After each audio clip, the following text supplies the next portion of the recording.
अमरनाथ की अमर कथा गुरुदेव और जब सुनी थी पार्वती महाराज तो उत्तराखंड में समाधि लगाए थे वहां पे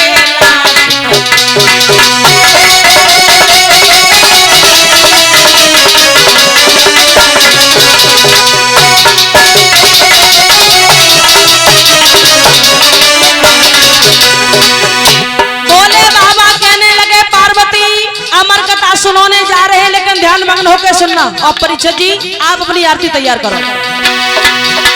उत्तराखंड में समाधि लगाए थे वहां पे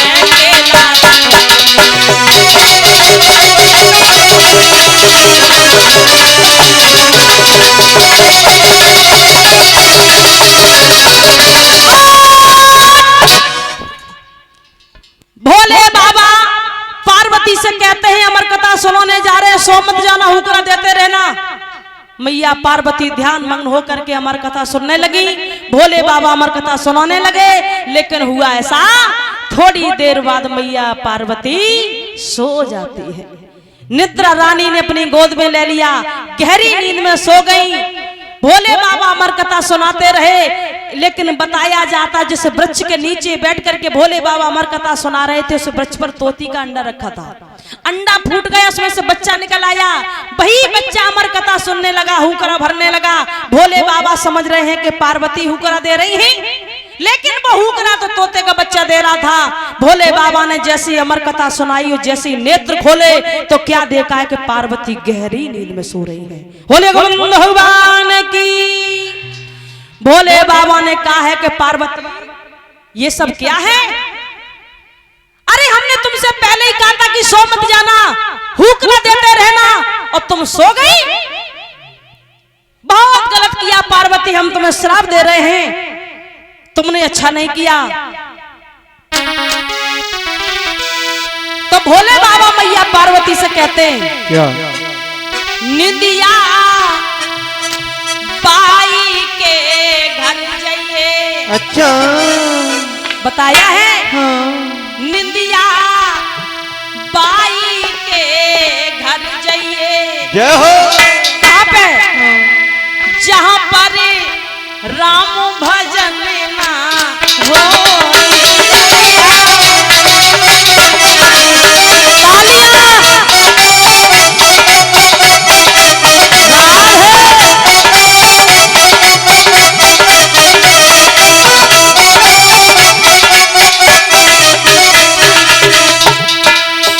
पार्वती भोला से बोली कथा सुनाए दे।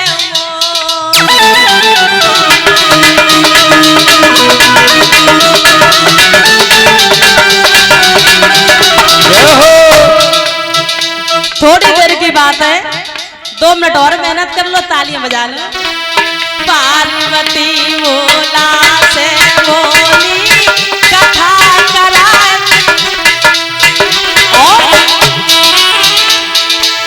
जब भोला ने कथा सुनाई सोई पार्वती। जय हो राधे।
जय हो।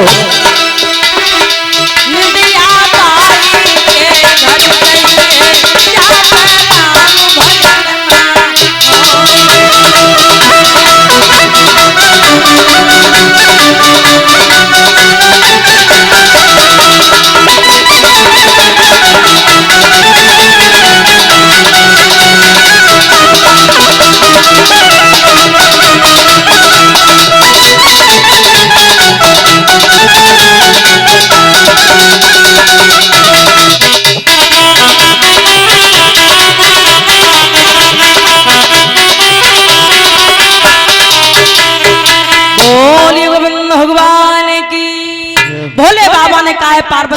अच्छा नहीं किया। निंदिया